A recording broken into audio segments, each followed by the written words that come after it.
আসসালামু আলাইকুম। প্রিয় শিক্ষার্থী, কেমন আছেন? নিশ্চয়ই ভালো। বনশ্রী ন্যাশনাল আইডিয়াল স্কুল কর্তৃক আয়োজিত হোম স্কুল প্রোগ্রামে আপনাদের আমন্ত্রণ জানাচ্ছি। আমি খন্দকার খালেদা আক্তার, সহকারী শিক্ষক, পদার্থবিজ্ঞান।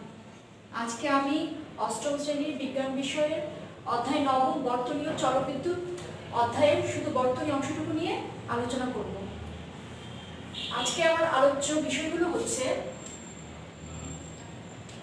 তড়িৎ বর্তনী, শ্রেণী ও সমান্তরাল বর্তনী, অ্যামিটার ও ভোল্টমিটার, ফিউজ এবং এই সংক্রান্ত টপিকগুলোর উপর যে ধরনের সৃজনশীল প্রশ্ন হতে পারে তার উপর পর্যালোচনা। শুরুতেই আমি তড়িৎ বর্তনী যদি বলতে চাই, প্রথমেই বলতে হবে আমি যখন এই স্কুলে প্রবেশ করলাম, আমাকে একটা নির্দিষ্ট পথ হয়ে এই স্কুলে আসা লাগলো। তার মানে হচ্ছে চলাচলের জন্য যেমন মানব জাতির চলাচলের জন্য পথের প্রয়োজন হয়, তেমন বিদ্যুৎ প্রবাহের জন্য পথের প্রয়োজন হয়। তো তড়িৎ প্রবাহ হচ্ছে তড়িৎ প্রবাহ চলার যে পথ, সেই সম্পূর্ণ পথকেই তড়িৎ বর্তনী বলে। তাহলে কি বোঝা যাচ্ছে যে তড়িৎ প্রবাহ চলার সম্পূর্ণ পথকে তড়িৎ বর্তনী বলছে। আমি আপনাদেরকে এখন একটি বর্তনী নিয়ে এসেছি আপনাদের জন্য। সেই বর্তনীর মাধ্যমে তড়িৎ বর্তনীর সংজ্ঞাটাকে সহজে বোঝার ব্যবস্থা করছি। এখানে একটি ব্যাটারি আছে, হাই পাওয়ার ব্যাটারি, একটি চাবি এবং একটি বাল্ব।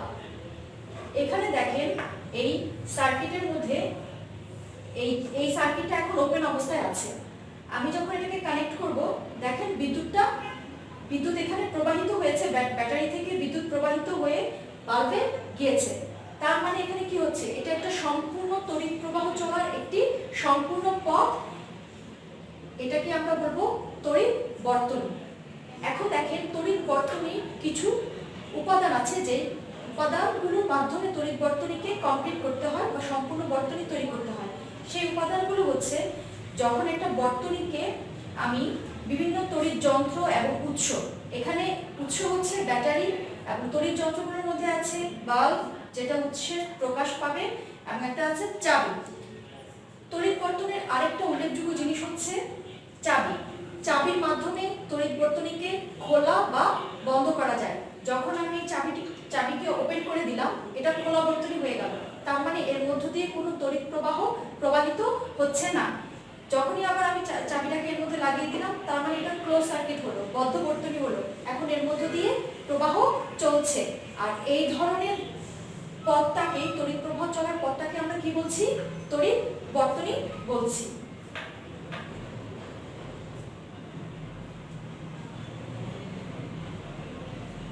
সাধারণত বর্তনীতে তড়িৎ যন্ত্র এবং উপকরণসমূহকে যে সজ্জিত থাকে তার উপর ভিত্তি করে আমরা তড়িৎ বর্তনীকে দুটি ভাগে ভাগ করেছি। একটি হচ্ছে শ্রেণী সংযোগ বা অনুক্রম বর্তনী, আর এটা হচ্ছে সমান্তরাল সংযোগ বর্তনী।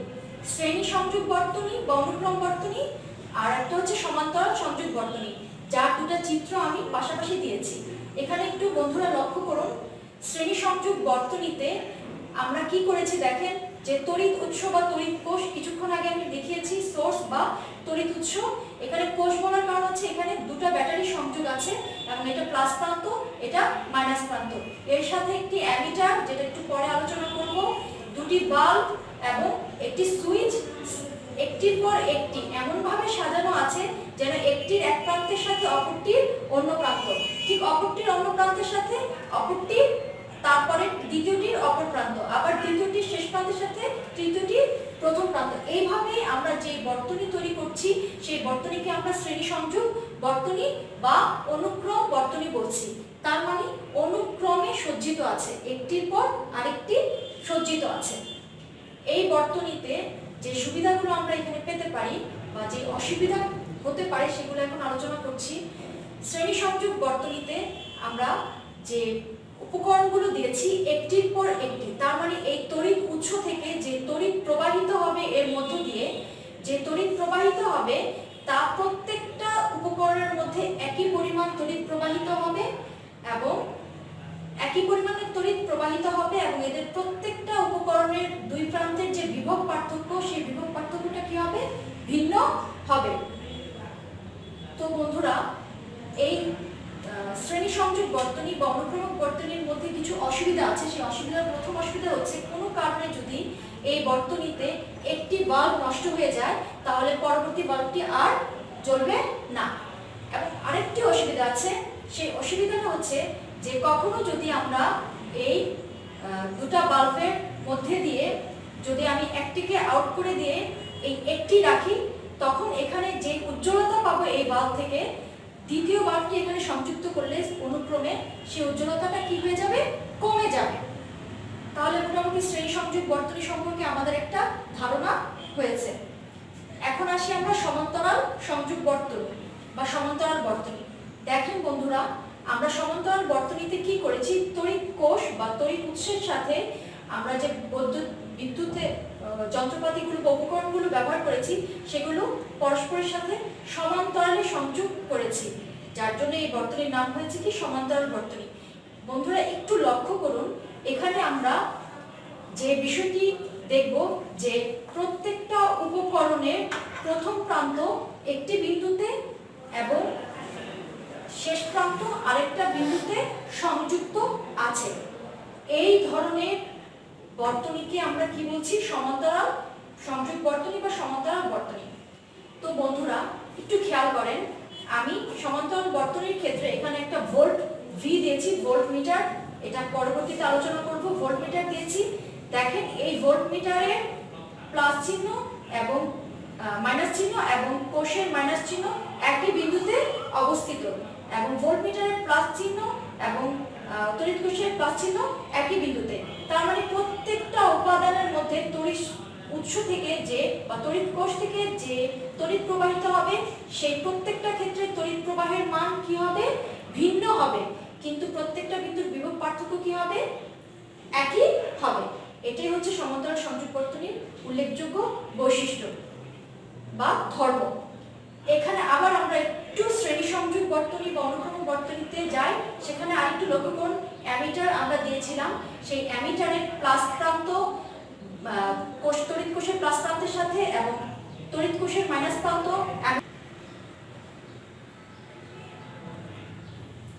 মাইনাস প্রান্তের সাথে সংযুক্ত করেছি। এবং দেখেন এই যে এখানে অ্যামিটারের সম্পর্কে এবং ভোল্টমিটার সম্পর্কে আপনাদেরকে বললাম যে শ্রেণী সংযোগে আমরা অ্যামিটার ব্যবহার করেছি আর সমান্তরাল সংযোগে আমরা ভোল্টমিটার ব্যবহার করেছি। এই দুইটা জিনিস আমি পরবর্তীতে আলোচনা করছি। তাহলে সমান্তরাল বর্তনীর ক্ষেত্রে আবার আসি।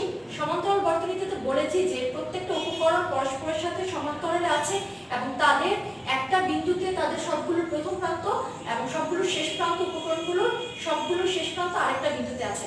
আমি এবং এটাও বলেছি যে প্রত্যেকটি উপকরণের মধ্য দিয়ে প্রবাহিত তড়িৎ প্রবাহের মান সমান হবে, কিন্তু বিভব পার্থক্য কি হবে, প্রত্যেকটির মধ্য দিয়ে তড়িৎ প্রবাহের মান ভিন্ন হবে, কিন্তু প্রত্যেকটা বিন্দুর বিভব পার্থক্য একই হবে। আর যে শ্রেণী সংযোগে বলেছি সেখানে প্রত্যেকটির মধ্য দিয়ে প্রবাহিত তড়িৎ প্রবাহ একই হবে, কিন্তু বিভব পার্থক্য ভিন্ন হবে। এই পার্থক্যটুকু আমরা যদি কখনো পরীক্ষায় আসে যে শ্রেণী সংযোগ বর্তনী বা সমান্তরাল সংযোগ বর্তনীর মধ্যে পার্থক্য লিখো, আমরা এই কথাগুলো আলোচনা করতে পারি। অনেক সময় এই পার্থক্য অনুধাবনমূলক প্রশ্ন আসতে পারে, আবার অনেক সময় এটি প্রয়োগমূলক প্রশ্নেও আসতে পারে। তবে নম্বরের উপর ভিত্তি করে আমরা এই পার্থক্যগুলোর উপাদানগুলো বা সংখ্যা বা উল্লেখযোগ্য বৈশিষ্ট্যগুলো দিয়ে দিব পরীক্ষার হলে। ঠিক আছে বন্ধুরা, তাহলে আমরা এখান থেকে দুটো জিনিসের মধ্যে আরেকটা এখানে আসি যে এখানে একটি বাল্বের যে উজ্জ্বলতা সেটা বলেছি, আর এই বাল্বের উজ্জ্বলতা এটাও পার্থক্যের মধ্যে আসতে পারে বা ব্যাখ্যার মধ্যে আসতে পারে। ঠিক আছে বন্ধুরা, তাহলে আমি শ্রেণী সংযোগ বর্তনী এবং সমান্তরাল সংযোগ বর্তনী এখানেই শেষ করলাম। এখন আসি আমরা অ্যামিটার। অ্যামিটার হচ্ছে আমরা এই যে শ্রেণী সংযোগ বর্তনীতে অ্যামিটারটা ব্যবহার করেছি, সেই অ্যামিটারটা সেই যন্ত্র যে যন্ত্রের সাহায্যে বর্তনীর তড়িৎ প্রবাহ সরাসরি অ্যাম্পিয়ার এককে পরিমাপ করা হয় তাকে আমরা অ্যামিটার বলছি। তার মানে অ্যামিটার হচ্ছে এমন একটা যন্ত্র যার মাধ্যমে তড়িৎ প্রবাহকে সরাসরি অ্যাম্পিয়ার এককে মাপা হয় এবং এই বর্তনীটি শ্রেণী সংযোগে যুক্ত করা হয়। আমরা একটু আগে শ্রেণী সংযোগ বর্তনীতে দেখেছি যে এটি শ্রেণী সংযোগে সংযুক্ত করা হয়েছে এবং আমি এখানে একটি সিম্বল এঁকেছি অ্যামিটারের। একটু লক্ষ্য করুন, অ্যামিটারের যে প্লাস প্রান্ত সেটাকে আমি প্লাসটাকে লাল চিহ্ন দিয়ে চিহ্নিত করেছি এবং মাইনাস প্রান্তটাকে কালো চিহ্ন দিয়ে চিহ্নিত করেছি। কারণ হচ্ছে আমরা একটা অ্যামিটার যন্ত্র দেখি, আপনাদের সুবিধার্থে আমি একটি অ্যামিটার যন্ত্র এখানে এঁকেছি। যে অ্যামিটারে এখানে দেখেন এটা একটা অ্যামিটার, দুটো প্রান্ত, একটা যদি প্লাস হয় একটা হবে মাইনাস। এবং অ্যামিটারকে যখন তারগুলো সংযুক্ত করা হয়, প্লাস চিহ্নটাকে অবশ্যই লাল চিহ্নিত তার দিয়ে সংযুক্ত করতে হবে। লাল চিহ্নিত অংশটি হচ্ছে বর্তনীর প্লাস প্রান্তের সাথে যাবে এবং মাইনাস চিহ্নটি কালো হবে যেটা বর্তনীর মাইনাস চিহ্নের সাথে সংযুক্ত হবে। এবং এই যন্ত্রের মধ্যে একটা গ্যালভানোমিটার থাকে, যে গ্যালভানোমিটারটা দিয়ে তড়িৎ প্রবাহের অস্তিত্ব এবং তড়িৎ প্রবাহের পরিমাণ পরিমাপ করা হয়। এবং অ্যামিটারকে সবসময় বর্তনীতে শ্রেণী সংযোগে সংযুক্ত করা হয়। আবার বন্ধুরা আমরা আসি আরেকটি যন্ত্রে, যেটা হচ্ছে ভোল্টমিটার। ভোল্টমিটার হচ্ছে সেই যন্ত্র যে যন্ত্রের সাহায্যে বর্তনীর যে কোনো দুই প্রান্তের বা দুই বিন্দুর মধ্যকার বিভব পার্থক্য সরাসরি ভোল্ট এককে পরিমাপ করা যায়, সেটাই হচ্ছে ভোল্টমিটার।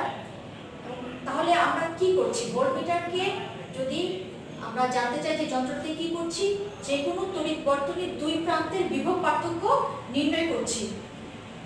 এখন এই বিভব পার্থক্য সরাসরি ভোল্ট এককে পরিমাপ করছি ভোল্টমিটার দ্বারা, এবং এটা সবসময় বর্তনীতে সমান্তরালে সংযুক্ত করতে হয়।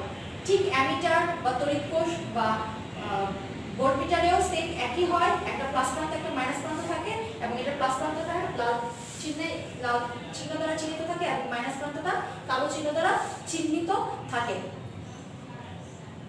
এখন আমি সমান্তরাল এবং শ্রেণী বর্তনীতে আমি যখন আপনাদেরকে অ্যামিটার দেখিয়েছি এবং ভোল্টমিটার দেখিয়েছি, সেই ভোল্টমিটার এবং অ্যামিটারের ক্ষেত্রে লক্ষ্য করেন শ্রেণীতে আমরা সেটাকে শ্রেণী সংযোগে দিয়েছি এবং ভোল্টমিটারে সমান্তরাল বর্তনীতে ভোল্টমিটার দিয়েছি, কারণ সে দুই প্রান্তের বিভব পার্থক্য নির্ণয় করেছে।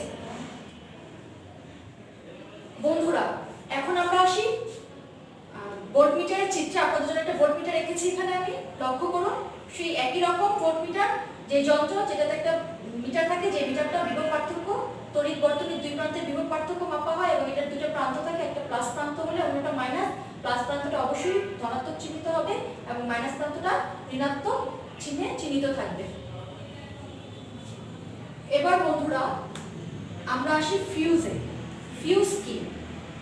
ফিউজ হচ্ছে এমন একটা যান্ত্রিক ব্যবস্থা যার মাধ্যমে সাধারণত আমরা বসতবাড়ির যে অন্যান্য উপকরণগুলো আছে বা সার্কিট আছে সেটাকে রক্ষা করার কাজে ব্যবহার করি। সমাজে যদি বলতে চাই যে ফিউজ বৈদ্যুতিক দুর্ঘটনা এড়াবার জন্য বর্তনীতে এক ধরনের বিশেষ ব্যবস্থা, তাহলে এই ব্যবস্থার মাধ্যমে আমরা বিভিন্ন ধরনের বড় ধরনের দুর্ঘটনাকে এড়াতে পারি। ফিউজ হচ্ছে একটি সরু তার, যেটা হচ্ছে টিন এবং সীসার তৈরি সংকর ধাতু। এই তারটি কিসের তৈরি? টিন এবং সীসার, যেটা একটা সংকর ধাতু, তার তৈরি একটি সরু তার, এবং তারটি এতই সরু এবং এর গলনাঙ্ক খুবই কম। এর মধ্য দিয়ে একটি নির্দিষ্ট মাত্রার বেশি তড়িৎ প্রবাহ প্রবাহিত হলে